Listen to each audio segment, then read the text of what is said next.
बारिश के मौसम में हम पकोड़े, समोसे, कचौरी, रोल तो खाते ही रहते हैं, लेकिन बरसात के मौसम में अगर मछली फ्राई की हुई खाने को मिल जाए तो बस क्या ही बात है।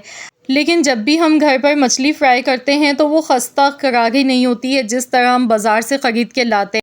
मछली के मसाले में वो बात ही नहीं आती है जो हम बाज़ार से लेके खाते हैं। तो आज मैं आप लोगों के साथ वो सीक्रेट राज शेयर करूंगी मसाले का कि ऐसा वो क्या डालते हैं मछली को फ्राई करते टाइम जिसकी वजह से मछली बहुत मज़े की फ्राई होती है। इसके साथ ही ये स्पेशल चटनी भी मैं आपको बनाकर दिखाऊंगी। अस्सलाम वालेकुम दोस्तों, आज मैं आपके लिए फ़िंगर फ़िश फ्राई बनाने की रेसिपी लेकर आई हूँ। इसके लिए मैंने यहाँ पर 1 किलो मछली ली है। मछली आप देख सकते हैं मैंने फ़िंगर ली है, इसमें कांटे नहीं होते हैं, सिर्फ बीच वाला एक कांटा इसमें होता है। तो अक्सर हम बाज़ार से फ़िंगर फ़िश जब भी हम फ्राई हुई लेते हैं तो वो बड़ी ही मज़े की लगती है, खस्ता खस्ता सी पकोड़े की तरह। उसका मसाला बड़ा ही लाजवाब होता है और चटनी भी, तो मज़ा ही आ जाता है इसे खाने का। लेकिन मैंने यहाँ पर फ़िंगर फ़िश ली, आप चाहें तो नॉर्मल कोई सी भी मछली आप ले सकते हैं, पीसेस वाली बड़ी मछली भी ले सकते हैं। मसाला बनाने के लिए एक बॉल लेंगे और इसमें हम डाल देंगे तकरीबन 2 टेबल स्पून भर के बेसन के। सबसे पहले मैंने यहाँ पर बेसन डाला है, इसके साथ ही 1.5 टेबल स्पून के करीब इसमें हम डालेंगे चावल का आटा। क्या आप जानते हैं चावल का आटा डालने से मछली बहुत ही ज़्यादा खस्ता फ्राई होती है। तो यहाँ पर अब इसमें अजवाइन थोड़ी सी ऐड कर देंगे, अजवाइन से बहुत ही अच्छा सा फ्लेवर आ जाता है। दूसरा ये डाइजेशन के लिए भी बहुत अच्छी होती है। नमक हस्ब ज़रूरत मैंने इसमें ऐड कर दिया। कुटी हुई लाल मिर्चें इसमें डालेंगे, तकरीबन 1 टीस्पून भर के कुटी हुई लाल मिर्च मैंने डाली है। 2 टेबल स्पून भर के कुटा हुआ धनिया इसमें ऐड कर देंगे। 1 टेबल स्पून पिसा हुआ ज़ीरा इसमें शामिल करेंगे। इसके साथ ही यहाँ पर आधा चम्मच चाट मसाला पाउडर मैंने डाला है। ऑरेंज फूड कलर थोड़ा सा ऐड कर देंगे। कसूरी मेथी इसमें जाएगी 1/2 टेबल स्पून।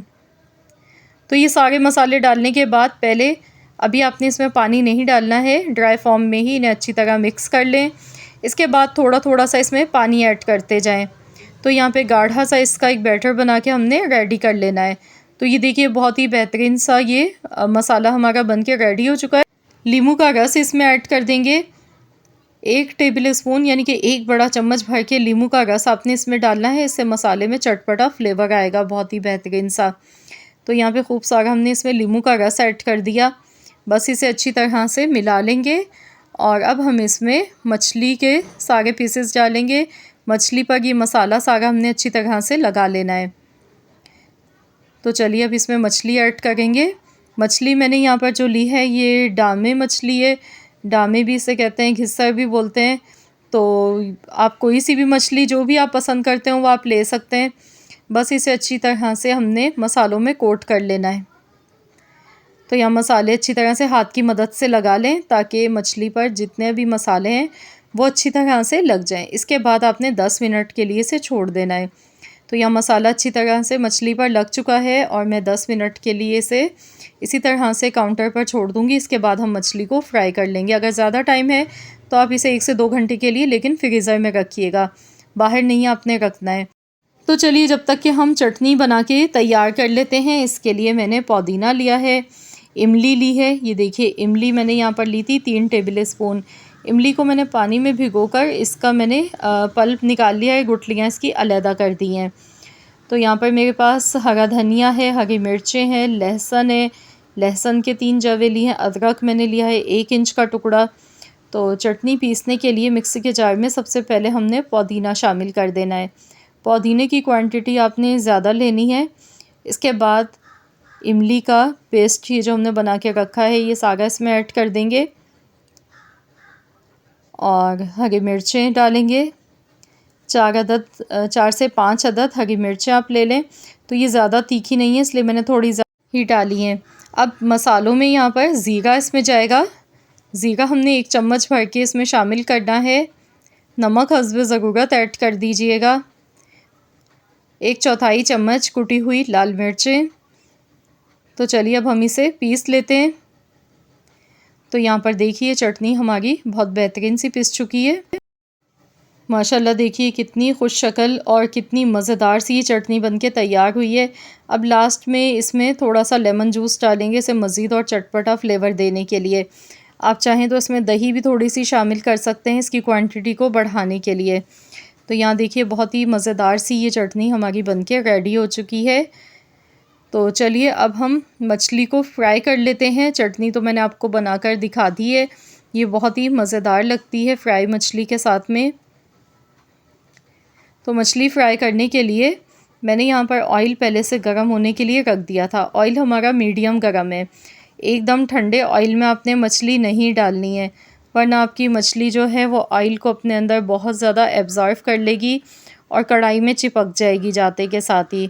तो इसीलिए आपने ऑयल मीडियम गरम रखना है। मीडियम गरम ऑयल पर आपने मछली को फ्राई करना है अच्छी तरह से। लो टू मीडियम फ्लेम आपने रखना है। 5 मिनट के बाद आपने गैस का फ्लेम हाई कर देना है और फ़ौरन मछली को पलटना नहीं है।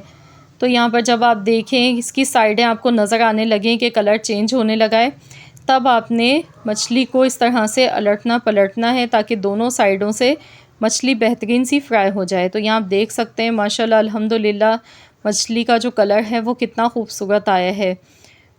टोटल 10 से 12 मिनट लगते हैं मछली को फ्राई करने में। तो यहाँ देखिए बेहतरीन सी हमारी मछली फ्राई हो चुकी है। इसी तरीके से बाकी सारी मछली भी मैं फ्राई कर लेती हूँ। माशाल्लाह अल्हम्दुलिल्लाह बहुत ही मज़ेदार सी चटपटी चटखारेदार हमारी मछली फ्राई बनके तैयार हो चुकी है। तो आप भी जब मछली को सर्व करें तो ऊपर से थोड़ा सा चाट मसाला डालें और इस तरीके से खाएं। आप यकीन माने हाथों को रोकना मुश्किल हो जाएगा। और इस बारिश के मौसम में तो बड़ा ही मज़ा आएगा, खूब इंजॉय करेंगे आप भी। तो आप लोग ज़रूर बनाएं, मेरी इस रेसिपी को ट्राई करें इस मसाले के साथ। यकीन मानिए आप जब मछली बनाएंगे पहली बार में ही तो आप भी कहेंगे कि वाह वाह क्या रेसिपी है, बाज़ार से लेकर खाना भूल जाएंगे और हमेशा घर पे ही फ्राई करेंगे मछली। तो आई होप कि आप सबको मेरी आज की ये वीडियो पसंद आई होगी। अगर आप लोगों को वीडियो अच्छी लगी है तो वीडियो को लाइक ज़रूर कीजिएगा और शेयर भी कर दीजिएगा अपने दोस्तों के साथ, फैमिली मेम्बर्स के साथ। मछली को मसाला लगाने का जो ये तरीक़ा है ना, ये बहुत ही ज़बरदस्त बेहतरीन तरीक़ा है। और इसके आगे आप यकीन मानिए आप जो पैकेट के मसाले यूज़ करते हैं ना, वो भी आप भूल जाएंगे और आप इस रेसिपी को हमेशा याद रखेंगे। तो फ्रेंड्स, अगर आप लोगों को आज की मेरी ये वीडियो अच्छी लगी है तो इसे ट्राई करना है आपने और अपना फ़ीडबैक मेरे साथ ज़रूर शेयर कीजिएगा। अगर आप मेरे चैनल पर नए हैं, मेरी फ़र्स्ट वीडियो वॉच कर रहे हैं, तो मेरी आपसे एक छोटी सी हम्बल सी रिक्वेस्ट है कि चैनल को भी एक बार ज़रूर सब्सक्राइब कर लीजिएगा और साथ ही में दिए गए बेल आइकॉन को प्रेस कर दीजिएगा। मिलते हैं इंशाअल्लाह ताला एक और नई रेसिपी के साथ। तो जब तक के लिए अल्लाह हाफ़िज़।